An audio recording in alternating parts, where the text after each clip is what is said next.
Hello students, physical geography के इस lecture के अंदर अभी तक जो अपने लैंडफॉर्म्स पढ़ा है और कंपटीशन पॉइंट ऑफ व्यू से ये जो लेक्चर से काफ़ी इंपॉर्टेंट है। अभी तक अपन ने हिमानी द्वारा निर्मित आकृतियाँ विस्तार से अध्ययन कर लिया। अपन ने नदी द्वारा निर्मित आकृतियों का विस्तार से अध्ययन कर लिया। अपन ने चूना प्रदेश में निर्मित आकृतियों का विस्तार से अध्ययन कर दिया। आज महत्वपूर्ण जो टॉपिक स्टार्ट करेंगे वो पवन द्वारा निर्मित आकृतियाँ। और पवन भी वही थ्री वे कार्य करती है। पवन जो है अपर्दन करती है, परिवहन करती है और उस पदार्थ का अपरदित पदार्थ का निक्षेपण करती है। तो उसी प्रकार से अपर्दन के द्वारा कुछ निर्मित आकृतियों का निर्माण होता है। और जब पवन जो अपने साथ प्रवाहित पदार्थ है, जब उसका निक्षेपण करता है, जब उसकी गति कम हो जाती है या उसको पदार्थ को आगे वो नहीं परिवहन कर सकती तो उसका निक्षेपण करने लगती है, या उसके मार्ग में कोई बाधा आ जाती है तो उसके सहारे उस पदार्थ का निक्षेपण होता है रेत का, तो उससे विभिन्न आकृतियों का निर्माण होता है। जो पवन से जो आकृतियां बनती हैं, जैसा आप अपने राजस्थान में रहते हैं और राजस्थान में ये इस संदर्भ में काफ़ी महत्वपूर्ण है पवन द्वारा विभिन्न आकृतियां, क्योंकि यहाँ शुष्क भाग है, तापमान अधिक रहता है, ह्यूमिडिटी कम रहती है। तो पवन के लिए या पवन द्वारा निर्मित आकृतियों के लिए उपयुक्त दशाएं जो है राजस्थान जैसे प्रदेशों के अंदर काफी देखने को मिलती है। तो पवन जो अभी मैंने डिस्कस किया कि एक महत्वपूर्ण साधन है, गतिशील साधन है। और जब अपर्दन और अपक्षय अपन ने पढ़ा था, तो अपर्दन के जो बाह्य शक्तियां हैं, उन बाह्य शक्तियों के अंदर पवन भी एक महत्वपूर्ण शक्ति है। और ये भी विभिन्न आकृतियां बनाती है। जिस प्रकार आर्द्र प्रदेशों में बहता हुआ जल, बर्फीले भागों में अपने डिस्कवर हिमानी द्वारा विभिन्न आकृतियां बनती हैं, उसी प्रकार शुष्क प्रदेशों में ये एक बेसिक फंडामेंटल है कि शुष्क प्रदेशों में पवन द्वारा एक महत्वपूर्ण आकृतियों का निर्माण होता है। और पवन के जो कार्य हैं मुख्यतः अर्धशुष्क तथा मरुस्थलीय क्षेत्रों में अधिक देखने को मिलते हैं। और भूस्थल के लगभग एक तिहाई भाग में मरुस्थल अथवा अर्ध मरुस्थलीय दशाएं पाई जाती हैं, जो संपूर्ण जो धरातलीय भाग है उसके संदर्भ में पाई जाती हैं। और जो ये जो भाग हैं, जो मरुस्थलीय भाग हैं, डेजर्ट रीजन्स है, वहाँ पर एक बड़ा कैरेक्टर है कि वहाँ वर्षा काफ़ी कम रहती है। जब वर्षा कम होगी तो वनस्पति पर उसका सीधा प्रभाव देखने को मिलेगा। और और उसके कारण उन क्षेत्रों के जो है वनस्पति का जो अभाव मिलेगा, फॉरेस्ट एरिया नहीं मिलेगा, काफ़ी बिखरी हुई वनस्पति मिलेगी। और ज़ेरोफाइट्स, आपने एनवायरनमेंट में पढ़ा होगा, स्टूडेंट्स एमए के अंदर एनवायरमेंटल ज्योग्राफी के अंदर मरु उद्भिद वनस्पति ज़ेरोफाइट्स वनस्पति पाई जाती है। और ये वनस्पति जो है नुकीली होगी, या आप एक राजस्थान में एक साधारण एक पौधा मिलता है आक।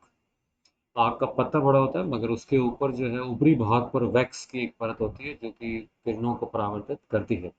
तो ये वनस्पति शुष्क जो क्षेत्रों के अंदर जो अपना जीवन निर्वाह कर सकती है वनस्पति, ज़ेरोफाइट्स वनस्पति जो है इन भागों में पाई जाती है। यहाँ वर्षा का जो औसत वार्षिक जो है वाष्पीकरण क्षमता कहीं कम रहता है, क्योंकि जब वर्षा होगी नहीं तो वाष्पीकरण भी कम होगा और ड्राई एरिया डेवलप करेगा। जब हम मरुस्थलीय भागों के डेजर्ट रीजन के बारे में अध्ययन करते हैं, तो वस्तुतः मरुस्थल जो है सीमित वर्षा के सीमित क्षेत्र हैं। सीमित वर्षा के और सीमित क्षेत्र हैं। इनको सामान्यतः दो वर्गों में संपूर्ण विश्व में को हम जब देखते हैं तो इनको दो वर्गों में हम विभाजित करते हैं। पहला एक जो क्षेत्र आता है वो विषुवत रेखा के दोनों ओर, इक्वेटर के दोनों ओर, 15 डिग्री से 30 डिग्री, और दूसरा जो है उत्तरी गोलार्ध और दक्षिणी गोलार्ध, दोनों के अंदर ये स्थिति आपको देखने को मिलती है। दूसरा जो विषुवत रेखा के अतिरिक्त मध्य मिड लैटिट्यूड्स वाला जो पार्ट है उसमें 30 डिग्री से 55 डिग्री के मध्य भी जो है डेजर्ट वाला पार्ट जाता है। दो एरियाज हैं जहाँ पर ये विस्तार देखने को मिलता है। यहाँ जो पहला वाला पार्ट है जो शुष्क प्रदेशों के अंतर्गत वे भाग हैं जो विषुवत रेखा के दोनों ओर, इसका 15 से 30 डिग्री अक्षांशों के मध्य महाद्वीपों के पश्चिमी भागों में स्थायी पवनों के क्षेत्र में स्थित हैं। अपन डिस्कस करेंगे अभी। ये उष्ण मरुस्थल कहलाते हैं। इनका सर्वाधिक विस्तार उत्तर पश्चिमी और उत्तर पश्चिमी अफ्रीका, पश्चिमी एशिया, पश्चिमी भारत, पश्चिमी ऑस्ट्रेलिया में पाया जाता है। इसके अंतर्गत लीबिया, सहारा, अरब, थार, विक्टोरिया, कालाहारी, अटाकामा के मरुस्थल आते हैं। स्टूडेंट्स, एक बहुत बड़ा जीके का क्वेश्चन बनता है कि महाद्वीपों के पश्चिमी भागों पर भी मरुस्थल क्यों पाए जाते हैं। ये क्लाइमेटोलॉजी वाले पार्ट में अपन विस्तार से अध्ययन करेंगे इस पार्ट का। मैं जो दूसरा पार्ट मैंने अभी डिस्कस किया था वो आपको कहा कि शुष्क प्रदेशों का दूसरा जो समूह मिलता है वो 30 डिग्री से 55 डिग्री के बीच महाद्वीपों के भीतरी इनर पार्ट्स में मिलता है, और ये एक करेक्टर होता है, ये मुख्यतः उच्च पर्वतीय क्षेत्रों के बीच में है। और ये जो बनता है ये शेडो रीजन, वृष्टि छाया क्षेत्र, अर्थात जो पौने वर्षा पौने आती हैं तो सम्मुख वाला ढाल पर बारिश अधिक होती है, और जो विमुख वाला ढाल है उस पर वर्षा कम होती है, तो वो जो क्षेत्र है वो वृष्टि छाया क्षेत्र कहलाता है। और ये इस कारण से क्योंकि वर्षा कम होती है आंतरिक भागों के अंदर, तो ये आंतरिक मरुस्थल है। इनमें एशिया का गोबी, तुर्किस्तान के मरुस्थल तथा उत्तरी अमेरिका के ग्रेट बेसिन, फ्लोरिडा प्रमुख क्षेत्र हैं। ये जो जितने क्वेश्चन हैं ये ऑब्जेक्टिव क्वेश्चंस बनेंगे कि वेस्टर्न मार्जिन्स में जो पाए जाते हैं, इनर जो पार्ट में जो पाए जाते हैं, महाद्वीपों के आंतरिक भाग में पाए जाते हैं, या आंतरिक भाग में जो मरुस्थल बनते हैं उनका मुख्य कारण क्या है, क्योंकि वो सारे के सारे जो है वृष्टि छाया क्षेत्र के शेडो रीजन के कारण डेवलप होते हैं। ये ऑब्जेक्टिव क्वेश्चन एग्जामिनेशन क्वेश्चन बनते हैं। नाउ मैप में जब देखोगे जैसे इक्वेटर, इक्वेटर से आप देखो 30 डिग्री नॉर्थ और 30 degree south, northern hemisphere and the southern hemisphere. तो अधिकांश जो डेजर्ट वाला पार्ट आपको देखने को ना, और वेस्टर्न मार्जिन्स पे आप देखो सारे के सारे मरुस्थलीय जो भाग हैं, और जो इनर वाला पार्ट है वो मैंने डिस्कस किया था, वो शेडो रीजन्स के कारण डेवलप होता है। तो ये जो मुख्य जो डेजर्ट्स हैं उसमें आप देख रहे हो सहारा डेजर्ट है, अरबियन डेजर्ट है, थार का डेजर्ट है, राजस्थान वाला पार्ट है, गोबी का डेजर्ट है बहुत फेमस है, चाइना वाला पार्ट करता है। ऑस्ट्रेलिया का इनर पार्ट जो है आंतरिक भाग जो है वो desert sandy and Simpson desert कहलाता है।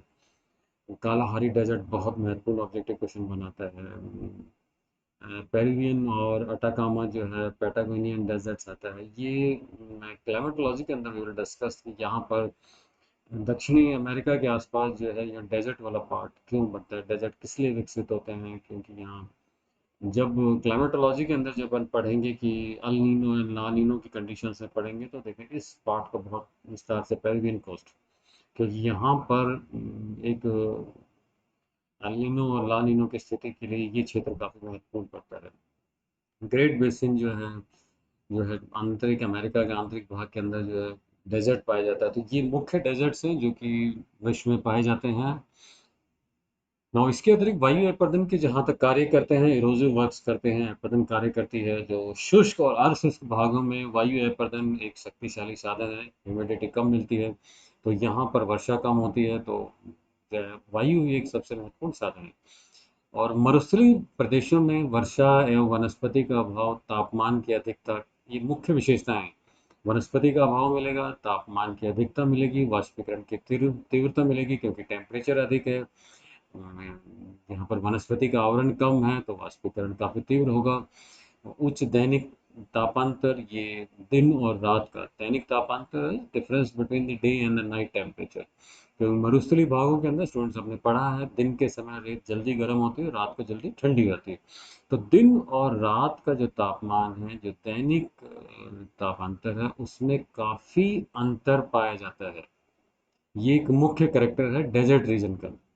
इसके विपरीत अपने जो सागरीय वाले भागों में वहाँ सम जलवायु मिलेगी, क्योंकि पानी जो है वो देरी से गर्म होता है और देरी से ठंडा होता है, तो सम जलवायु को करता है। मरुस्थलीय भागों में ये बिल्कुल उल्टा हो जाता है कि तापमान रात को सूर्यास्त के बाद तेजी से घटने लगता है, रेत ठंडी होने लगती है, मेघ रहित आकाश रहता है क्योंकि क्लाइमेटिक कंडीशंस ऐसी हैं कि बादल बनते नहीं हैं, बादल वर्षा कम होती है तो आकाश जो है वो बिल्कुल साफ रहता है, इसका क्लियर।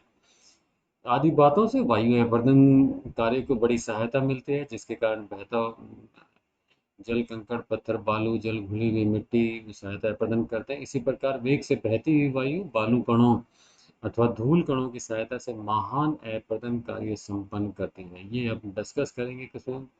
ना दूसरा एक है वनस्पति विहीन जो शुष्क प्रदेशों में मिट्टी जो है वो असंगठित है, क्योंकि वनस्पति की जो जड़ें हैं वो मिट्टी को आपस में कणों को जोड़ के भी रखती हैं। तो जब वनस्पति नहीं है तो मिट्टी जो है काफी कमजोर होगी, ढीली होगी और उसे वायु आसानी से उड़ाकर ले जाती है। यहाँ बालू के कणों की अधिकता होती है, अतः इन प्रदेशों में जब पवनें चलती हैं तो वह बालू के कणों को उड़ा ले जाती हैं। और पवन के साथ उड़ते हुए बालू के कण जब शैलों से टकराते हैं तब उनका शैलों पर रेगमाल की तरह सैंड पाइप, ये एक महत्वपूर्ण करेक्ट है कि जो पवन के साथ जो रेत बहती है या उड़ती है वो मार्ग में पड़ने वाली चट्टानों पर जो है वो रगड़ करती है रेगमाल की भांति, जैसे सैंड पेपर से उसको रगड़ करते हैं। और इसके कारण रगड़ के द्वारा शैलें घिस जाती हैं और धूल कण शैलों को घिसने के साथ साथ परस्पर की रगड़ के द्वारा स्वयं ही छोटे छोटे चिकने हो जाती हैं। और इसके कारण जो है वो चट्टानें विभिन्न आकृतियों का रूप लेने लगती हैं। और चट्टानों के अंदर भी एक आएगा, अब अपन डिस्कस करेंगे कि जो पवन की जो अपर्दन की जो शक्ति है वो किन फैक्टर्स पर निर्भर करती है। ये वो फैक्टर हैं जिनके की अपर्दन शक्ति प्रत्यक्ष से प्रभावित होती है। उदाहरण के लिए पवन का वेग, स्पीड। पवन की अगर वनस्पति का आवरण कम है, उदाहरण के मरुस्थलीय में अपने डिस्कस किया, मरुस्थलीय भागों के अंदर वनस्पति आवरण का हुआ, मतलब पवन के मार्ग में किसी प्रकार की बाधाएं नहीं होने के कारण पवन जो है काफी तेजी से बहती है। और ये पवन का वेग जितना अधिक होगा वो प्रत्यक्ष अपर्दन को प्रभावित करेगा, क्योंकि वो उतनी तेजी से ही चट्टानों को टकराएगी या उसमें जो उड़ता हुआ पदार्थ है वो उसी गति से जो है मार्ग की चट्टानों पर टकराएगा और उन्हें अपरदित करेगा। तो एक महत्वपूर्ण जो कारक है वो है पवन का वेग, स्पीड। दूसरा जो है पवन में धूल कणों की मात्रा या उनका आकार। अगर पवन की स्पीड अधिक होगी तो धूल कणों की मात्रा उसमें बढ़ जाएगी और आकार भी बढ़ जाएगा। अगर पवन की गति बहुत धीमी है तो बड़े आकार के जो पदार्थ है वो नीचे बैठ जाएगा या उड़ाकर लेना, पदार्थ को उसको उड़ाकर ले जाने की क्षमता उतनी ही कम हो जाएगी। तो ये एक महत्वपूर्ण है कि उसके जो पवन, जैसे पानी के अंदर जो पदार्थ है कितना बहता है वो निर्भर करता है। तो पवन पवन में भी उसमें जो उड़ने वाला पदार्थ है उसकी मात्रा कितनी है, उसके कणों का आकार कितना है, छोटा आकार है या बड़ा आकार है। बड़े आकार ज़्यादा तेजी से प्रहार करेंगे चट्टानों पर, छोटा आकार उतनी तेजी से प्रहार नहीं करेगा। तीसरा जो महत्वपूर्ण कारक है वो शैलों की कठोरता है। ये एक महत्वपूर्ण है कि चट्टानें वहाँ पर किस प्रकार की हैं, आग्नेय हैं, अवसादी है, कायांतरित है, चट्टानों की बनावट में कितनी कठोरता है। आग्नेय चट्टानें सर्वाधिक कठोर पाते हैं, तो चट्टानों की कठोरता पर निर्भर करेगा कि वो कितनी आसानी से अपरदित होती हैं। उन्हें पवन जो है कितनी आसानी से खंडित करती है, ये उसी कठोरता पर निर्भर करेगा। और आखिर एक महत्वपूर्ण होता है जलवायु। जलवायु सबसे महत्वपूर्ण कारक है। अगर आर्द्र जलवायु है, कम जलवायु है, अत्यधिक शुष्क जलवायु है, जब जलवायु जो है वो तापमान को प्रभावित करती है, इसके अतिरिक्त ह्यूमिडिटी को, आर्द्रता को प्रभावित करती है, और तापमान बढ़ने से जो है वो शुष्कता पर सीधा प्रभाव पड़ता है, शुष्कता का वनस्पति पर सीधा प्रभाव पड़ता है। तो जलवायु जो है वो वनस्पति पर, तापमान पर, आर्द्रता पर, इन सब पर प्रत्यक्ष प्रभाव डालती है। और ये चारों फैक्टर जो हैं वो पवन की अपर्दन क्षमता को प्रत्यक्ष निर्धारित करते हैं, नियंत्रित करते हैं। और यही इन्हीं के कारण जो है अपर्दन की मात्रा और विभिन्न प्रकार की आकृतियों का निर्माण भी काफी महत्वपूर्ण हो जाता है। ना जो पवन द्वारा जो अपर्दन के जो कार्य किए जाते हैं वो तीन तरीके से होते हैं, जैसे नदी के संबंध में भी अपन ने देखा था, हिमानी के संबंध में भी देखा था। पहला जो कार्य करती है वो डिफ्लेशन, पवन जो है वो अपवहन करती है, उड़ा कर ले जाती है। नदी बहा कर ले जाती है, ये उड़ा कर ले जाती है। और जब पवन जो है, जो खंडित पदार्थ है, अपक्षय की क्रिया के तापमान में अंतर के कारण जो है अपने चट्टानों पर ही अपक्षय क्रिया के कारण चट्टानें अपने स्थान पर ही खंडित होने लगती हैं। अपन ने अपक्षय और अपरदन में पढ़ा है कि प्याज के छिलकों की धारी परत दर परत तो खंडने लगती है। तो जो अपक्षय वाला जो पदार्थ है वो खंडित होता है और पवन जो है उसे एक स्थान से दूसरे स्थान पर उड़ाकर ले जाती है। तीसरा दूसरा जो फैक्टर है वो अपघर्षण क्रिया, अबर्षण। जब पवन में उड़ते हुए जो कण हैं और वो जब किसी मार्ग में पड़ने वाली चट्टानों से आपस में टकराती हैं तो उन्हें वो खंडित करती हैं या उन पर प्रहार करती है, और प्रहार के कारण जो है वो मार्ग की जो चट्टानें हैं उन पे खरोंचें पड़ती हैं या उन्हें खंडित करने लगती है। तो दूसरी जो क्रिया है वो अपघर्षण की क्रिया। पहली अपवहन की क्रिया, दूसरी अपघर्षण की क्रिया, और तीसरी जो महत्वपूर्ण क्रिया करती है ये नदी में भी करती है, और नदी के अंदर भी आपने को देखने को मिला था, ये सन्निघर्षण, एट्रिशन। जब पवन की चट्टानों के कण जो है उड़ते हैं तो वो आपस में भी टकराते हैं। जब चट्टानों के कण आपस में टकराएंगे तो वो खंडित होंगे, और खंडित होंगे तो वो उनका आकार परिवर्तित होगा। आकार परिवर्तित होने में छोटे हो जाएंगे, तो छोटे होने के कारण जो है उसी रूप में उनकी आकृतियों का निर्माण भी करेंगे। तो जो पवन के जो अपरदन कार्य हैं तीन प्रकार से होते हैं। अपवहन क्रिया के अंदर विंड जो है डिफ्लेशन करती है, अपघर्षण करती है, और तीसरा सन्निघर्षण करती है। ये तीनों महत्वपूर्ण है पवन के कार्य हैं जिनसे कि अपरदन की जो मात्रा है वो निर्धारित होती है। नौ जो जहाँ तक आकृतियों का संबंध है, आने वाले अगले लेक्चर्स के अपन अपरदन से निर्मित विभिन्न आकृतियां उनका विस्तार से अध्ययन करेंगे, और उससे अगले वाले में निक्षेपण से निर्मित महत्वपूर्ण आकृतियां हैं। अपरदन से निर्मित आकृतियों के अंदर अपन वातगर्त है, दीपांगरी है, छत्रक शिला है, मशरूम शैल है, पिलर है, तपल शिला है, अश्विन जालक है, जुगेन है, याडंग है। जुगेन, याडंग और शतरक शिला, ये काफ़ी ऑब्जेक्टिव पॉइंट ऑफ व्यू से, एग्जामिनेशन पॉइंट ऑफ व्यू से काफ़ी महत्वपूर्ण है, और स्पेशली जुगेन और याडक ये महत्वपूर्ण जो निक्षेपण से निर्मित आकृतियां हैं। राजस्थान में स्तूप है, टीबे हैं, स्तूपों का प्रकार है, वो किस प्रकार से बनते हैं, उनके आकार पर। उर्मिकाएं कैसे, स्तूपों से पहले उर्मिकाएं, बालू का प्रवाह है, बालू का कगार है, बड़ी मात्रा में लोहे का आकार और बड़ा होता है क्षेत्रों में जहाँ पर बालू पाई जाती है। Thank you.